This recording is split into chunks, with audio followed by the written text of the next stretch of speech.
जगन्नाथ जी के भक्त पंच सखा है ना जगन्नाथ जी के, उनमें एक सखा हुए श्री रघुनाथ दास।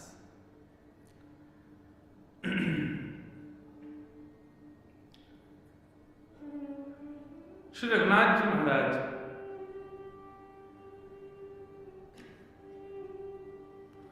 उनको राघव वैसे उत्तर भारत के थे, ठाकुर जी से बड़ी प्रीति, राम जी के प्रति बड़ा स्नेह। परंतु जब जगन्नाथपुरी की ख्याति होने लगी सब जगह, ऐसा मेरा मानना है कि जितने भी ठाकुर हैं हमारे भारत में या पूरे विश्व में, सबसे ज्यादा उपासक यदि किसी देव के हैं तो वो श्री जगन्नाथ जी की।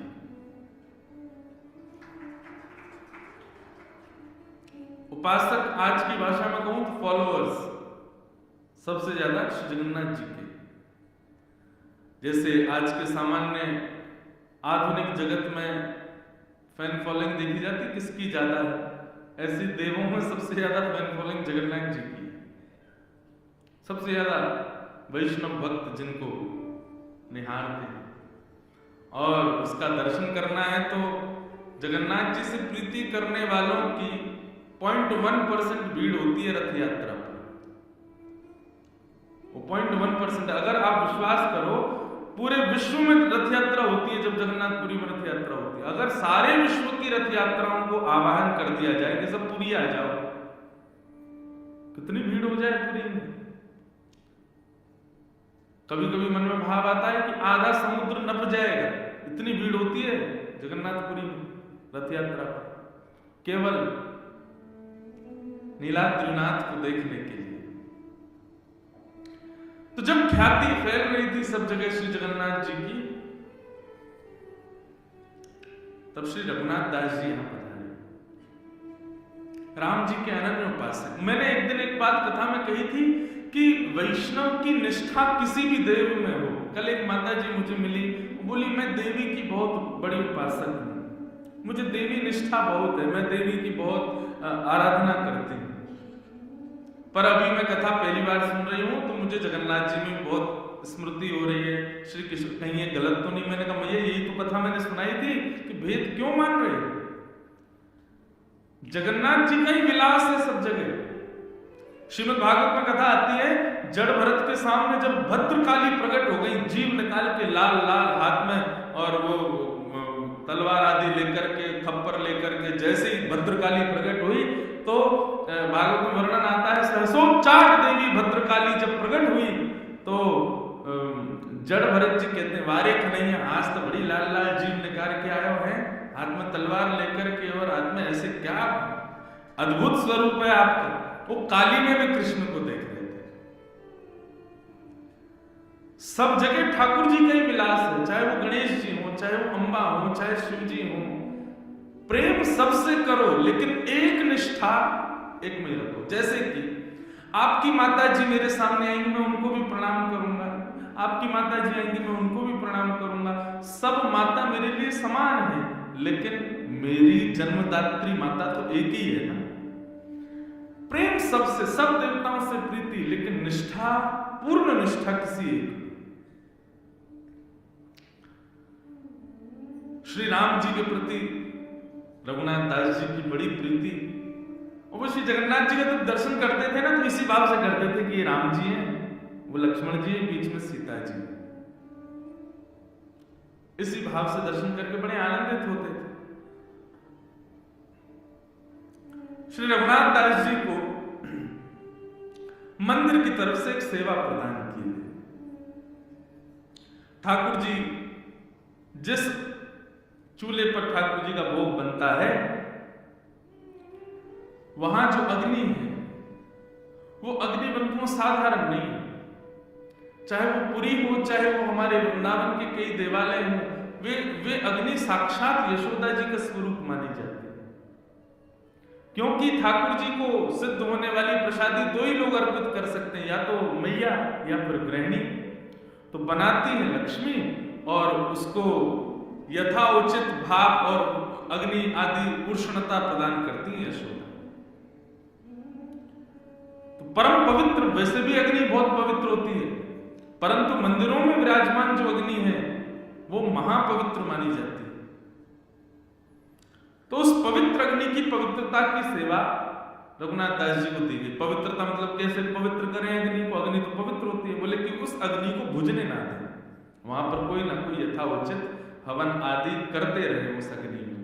जब प्रसाद बनेगा तो वहीं से अग्नि ले जाकर के चूल्हे में रख दी जाएगी, बाकी उस अग्नि में कुछ ना कुछ हवन आदि चलता रहे, उसकी रक्षा हो, वो बुझने ना पाए।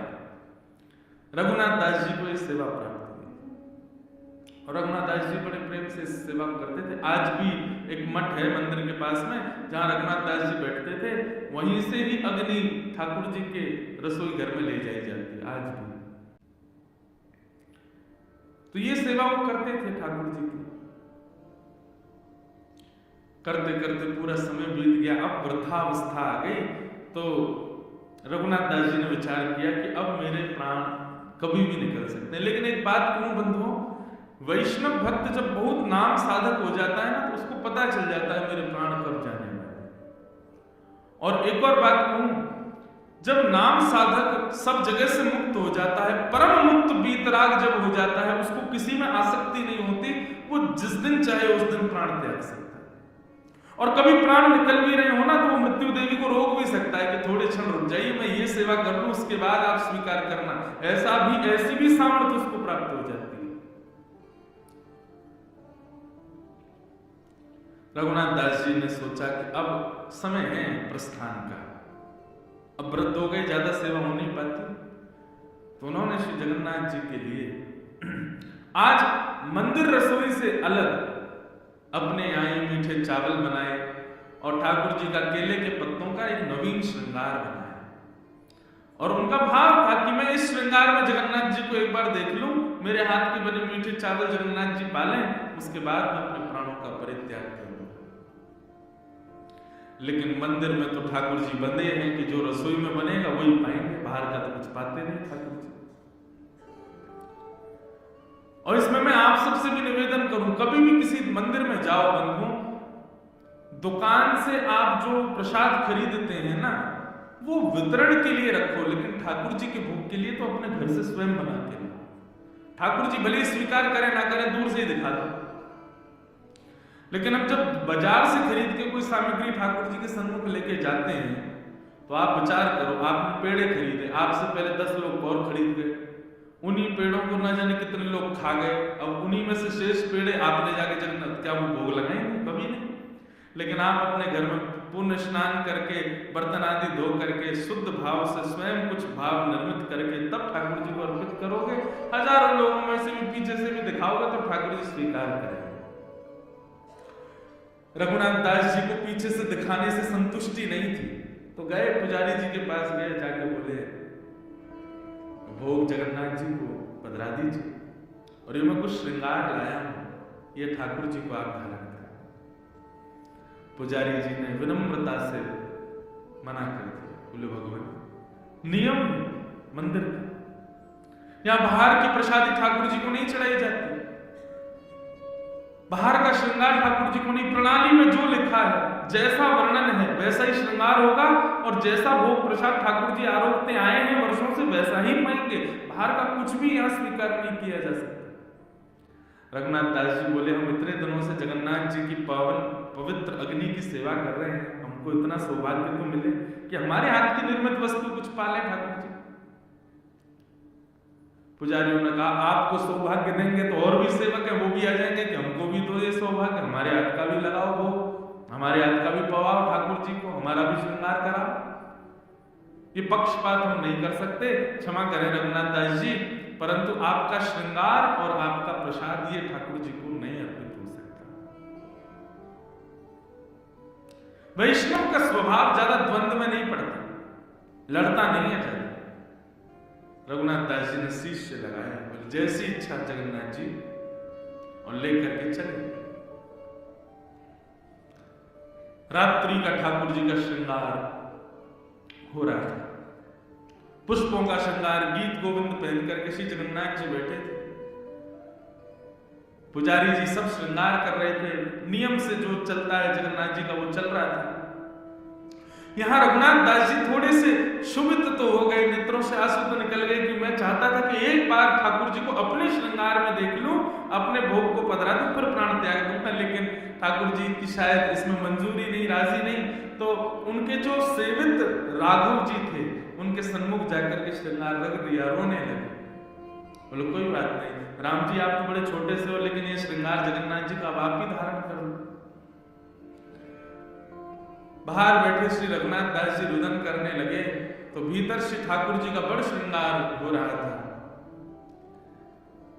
जैसे ही शीश का श्रृंगार प्रारंभ किया, सब मालाएं उतर उतर के गिर जाएं, नाक की नदबेसर गिर जाए, सिर के फूल गिर जाए, जगन्नाथ जी सेवा स्वीकार नहीं कर। कभी भी बंधुओं ठाकुर जी सेवा, जो लोग सेवा करते हैं, श्रृंगार में भोग में कुछ भी अनुचित हो तो उसको अपशगुन मत मानिएगा, उसको ये मानिएगा ठाकुर जी की कुछ इच्छा है, विचार करके पूछो क्या इच्छा है, फिर जो भाव मन में आवे समझना यही ठाकुर जी की इच्छा है। तो मन में भाव आया ठाकुर जी इतने नियमों में क्यों हैं? वो नियमों में है ही इसीलिए कि हमें बता रहे हैं तुम्हारे प्रेम में सामर्थ्य है, तुम्हारे भाव में सामर्थ्य है, तुम्हारी भक्ति में सामर्थ्य है, तो इसको लांघ के दिखा। वो तो तैयार बैठे लांघने को, लेकिन कोई भक्त वैष्णव आए तो सही ऐसा जिसके भाव को ठाकुर जी स्वीकार करें। भागवत की कथा, गीत गोविंद, गोपी गीत, इतने नियम हम करते हैं, क्यों करते हैं? ताकि हमारा प्रेम उस उत्कृष्ट अवस्था में पहुंच जाए जहां श्री जगन्नाथ जी हमारे लिए नियम तोड़।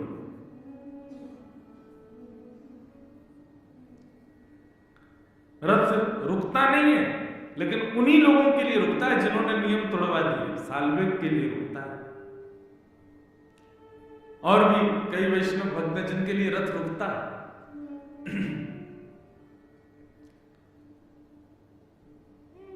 ऐसे ठाकुर जी खीर चोरा गोपीनाथ, माधवेंद्रपुरी पर ऐसी कृपा की। एक महात्मा थे माधवेंद्रपुरी नाम के, वो भिक्षा नहीं मांगते थे, ऐसे अकिंचन महात्मा थे, मैं किसी से कहते नहीं थे कि मुझे दीजिए, वो बैठे रहते थे, कोई आके खुद कह जाए कि बाबा लो आपके लिए ये प्रसाद है, तो पाते थे। उनका नियम था, वो किसी से कहते नहीं थे कि मुझे प्रसाद दो या मुझे भिक्षा दो। कई बार तो 4-4 दिन तक कुछ नहीं मिलता था। वर्णन आता है कि 4-4, 5-5 दिन जब बीत जाते थे, तब किशोरी जी ही कोई गोपी बन के जाती थी, ठाकुर जी ही कोई ग्वाला बन के जाते थे। कभी दूध दियाते, कभी रबड़ी दियाते, कभी रसगुल्ला दियाते, कभी रोटी, बासी रोटी दियाते माधवेंद्र जी को, क्योंकि उनका नियम था, वो मांगते नहीं थे। विचार करो, स्वयं श्री जी जाती थी खीर लेकर के, दूध लेकर के, रसगुल्ला लेकर के, और कोई ऐसी दीनहीन सी गोपी बन के जाती कि बाबा को लगती पता ना कोई ऐसी कोई गोपी होगी ब्रज की, आ गई है दूध लेके, बाबा ले आओ पी लियो, दूध बचाओ घर को, लेकिन होती वो श्री जी थी। एक दिन जगन्नाथपुरी दर्शन का भाव बनाया और गोवर्धन से चलकर के माधवेंद्रपुरी दास जगन्नाथपुरी आ रहे थे। बीच रास्ते में बंगाल प्रांत में, बंगाल या उड़ीसा प्रांत में खीर चोरा गोपीनाथ, उड़ीसा में है बंगाल में, उड़ीसा में ही पड़ते हैं, बंगाल के पास पड़ते हैं, यहां से दूरी। खीर चोरा गोपीनाथ, उनका नाम तो गोपीनाथ ही था, खीर चोरा तो बाद में पड़ गए। तो आज तक नियम है कि वहां 12 पुल्लवों में श्री गोपीनाथ जी को खीर का भोग लगता था, और जो मनोरथी भोग लगवाते थे सारा भोग उन्हीं को बांट दिया जाता था। माधवेंद्रपुरी जी जब दर्शन करने के लिए गए तो श्री गोपीनाथ जी का दर्शन किया, रात्रि शयन में 12 कुल्हड़ खीर का भोग रखा था। अब माधवेंद्र जी का स्वभाव नहीं था मांगने का कि प्रसाद भी ऐसे हाथ में, कोई पुजारी खुद ही कह दे आओ प्रसाद ले जाओ तो ही मांग लेते थे, अपने आप नहीं कहते थे। 3-4 दिन से सफर कर रहे भूखे प्यासे, गोपीनाथ जी के सामने जाके खूब नृत्य किया, पुजारी जी ने सारे मनोरथियों में खीर बांट दी और खीर बांटने के बाद में मंदिर बंद कर दिया। माधवेंद्रपुरी जी भी वहां से प्रस्थान कर गए, बेचारे भूखे प्यासे एक वृक्ष के नीचे जाकर के बैठ गए। भजन कर रहे थे ठाकुर जी का, लेकिन भजन करते करते बार बार नेत्र खुल जाए, बार बार भजन रुक जाए। क्यों? भूख लग रही थी, लेकिन बोल सकते नहीं किसी से।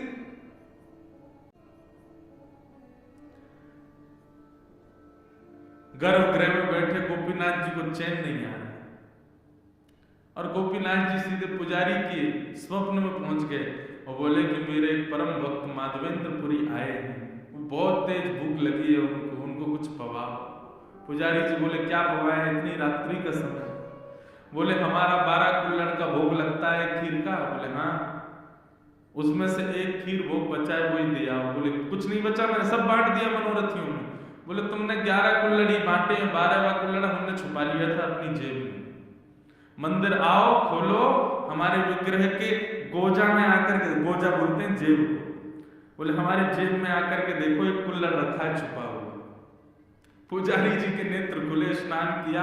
अर्धरात्रि में ठाकुर जी का विग्रह गर्भगृह खोल करके जैसे भीतर प्रवेश किया, ठाकुर जी के गोजा में जैसे हाथ डाला, सुई कुल्हड़ में खीर रखी थी। तब पुजारी जी बोले वाह रे खीर चोरा, खीर चुरा ली, अपनी प्रसाद की खीर चुरा ली अपने वैष्णव के लिए। और जाकर के पुजारी जी ने वो खीर बाबा को दी। बाबा बोले रात में 3 बजे पुजारी जी आप कैसे? तब पूरा वृत्तांत बताया। बोले कि रोज ठाकुर जी का भोग लगता है और मनोरथियों में बांटा जाता है, लेकिन आप अकिंचन हो, किसी से मांगते नहीं हो। ये बात किसी को नहीं पता थी, लेकिन पुजारी बता रहा तो माधवेंद्र जी रोने लगे, आपको कैसे पता मैं किसी से नहीं मांगता? बोले ठाकुर जी बता रहे थे। बोले आपको भूख लगी है इसलिए ठाकुर जी ने आपके लिए खीर को अपनी जेब में छुपा लिया। फिर कहां भूख लगनी थी? रोते रहे विरह से। बोले नाथ आपको पता है मेरा भाव, आप जानते हो मुझको, मुझे इसी बात से इतनी प्रसन्नता है कि आप मुझे जानते हो। तब से गोपीनाथ जी का नाम पड़ गया खीर चोरा गोपीनाथ। अपने वैष्णव के लिए ठाकुर जी ने खीर चोरा। तो नियम इसलिए है ठाकुर जी का कि कोई प्रेम लक्षणा भक्ति से तोड़ के दिखाए, हठपूर्वक नहीं कि जबरदस्ती। इंद्रेश जी कथा में बोल रहे थे नियम में इसलिए ठाकुर जी की उसको कोई तोड़े। अब गर्भगृह में कोई जाने नहीं दे रहा जगन्नाथ जी के, हम कूद फांद के लड़ाई झगड़ा करके घेर के पुजारियों को घुसेंगे भीतर और सबको दिखाएंगे देखो हमने नियम तोड़ा। ऐसे नियम तोड़ने का मतलब आप ना तोड़ो, आप प्रयास ना करो, ठाकुर जी प्रयास करें उसको तोड़ने का, उससे आगे आने का, उससे बाहर निकलने का।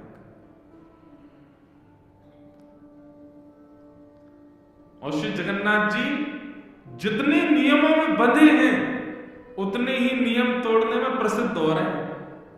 इनसे ज्यादा नियम किसी ने नहीं तोड़े। सब ठाकुरों में सबसे ज्यादा नियम तोड़ने वाले, नियम में रहने वाले भी श्री जगन्नाथ जी और नियम तोड़ने वाले भी श्री जगन्नाथ जी।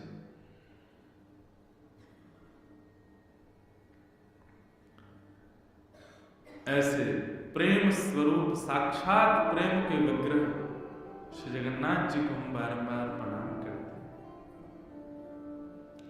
और लाल जी हमारे लिए भी कभी कोई नियम तोड़े, अपनी भक्ति को उस स्तर पर ले चले कि कभी हमें भी लगे कि हाँ ठाकुर जी ने कोई नियम तोड़ा। मैं तो बहुत जगह तोड़वाया मैंने नियम। द्वारिका में श्री द्वारिका, कोई प्रशंसा की बात नहीं, मैं पुनः कह रहा हूं, अपना कोई उदाहरण दूं ना तो उसको केवल आप विश्वास दृढ़ करने के भाव से सुनिएगा, मेरी प्रशंसा के भाव से मत सुनना, नहीं तो सब मेरे जो भाव होते सब टूटने लग जाएंगे, होंगे ही नहीं। तो द्वारिका में हमारे वहां के पुजारी चित्रांग पुजारी जी ने एक बार मुझे, मैं 3-4 दिन की कथा के लिए गया तो मेरे को बोले आप ना ठाकुर जी के सामने पद सुना। तो हम और हमारे कुछ गंधर्वजन हम लोग श्री द्वारिकाधीश के सामने विराज गए, 2-4 माइक लग गए और खूब गाए ठाकुर जी के आगे। तो शयन का समय था द्वारिकाधीश का, और शयन में श्रृंगार बढ़ाया जाता है, मुकुट बढ़ाया जाता है ठाकुर जी की, बिल्कुल हल्के श्रृंगार में फिर ठाकुर जी की शयनार्थी होती है। तो तो हम लोग संध्या आरती के बाद में बैठे पद गाने के लिए, और गाते गाते पुजारी जी भूल गए कि ठाकुर जी का श्रृंगार बढ़ाना है, और ठाकुर जी पूर्ण श्रृंगार में पूरा पदावलियों का श्रवण करते रहे। और तभी किसी बुजुर्ग पुजारी ने आके बताया, बोले ठाकुर जी के शयन का समय हो गया, शयन आरती होनी है। अब बोले कि अब शयन आरती होनी है, ठाकुर जी तो अभी तक संध्या के श्रृंगार में ही बैठे हैं, तो शयन का श्रृंगार तो अब करेंगे तो 1-1.5 घंटा एक्स्ट्रा लगेगा, 12 बज जाएंगे रात के। तो पुजारी जी मेरे पास आए, आकर के बोले भले पधारे ब्रजवासी, आज सैकड़ों वर्ष बाद द्वारिकाधीश जी की शयन आरती पूर्ण श्रृंगार में ही होगी, क्योंकि आज ठाकुर जी का श्रृंगार बढ़ाया नहीं, विलंब हो गई। और कितने वर्षों बाद वो बता रहे थे, कभी कभी कुछ हुआ होगा, कभी कोई तूफान आदि के समय नहीं हो पाते, नियम टूट जाते हैं, लेकिन कितने वर्ष बाद बता रहे थे, बोले आज ठाकुर जी पूर्ण श्रृंगार में शयन करेंगे। क्यों? इस प्रसन्नता में कि कोई ब्रजवासी ने आकर के नियम तोड़ा, ठाकुर जी का शयन श्रृंगार बढ़ा नहीं है, तो अब श्रृंगार में ही सोएंगे ठाकुर जी। मैंने श्रृंगार में सोएंगे नहीं, श्रृंगार में वृंदावन जाएंगे और कुंज में जाके गोपिन के संग रास विहार करेंगे। यही हमारे श्रृंगार आज बड़ो नहीं है ठाकुर जी को, बड़े श्रृंगार उतर जाए मतलब अब सोएंगे, लेकिन श्रृंगार में है तो इसका मतलब कहीं जाने की तैयारी में है। मैंने हमने ऐसे ऐसे पद सुना दिया, अब तो ठाकुर जी यहाँ ना रुकेंगे, द्वारिका जल्दी शयन आरती करो, कपाट बंद करो, ठाकुर जी वृंदावन जाएंगे आज, इसीलिए श्रृंगार।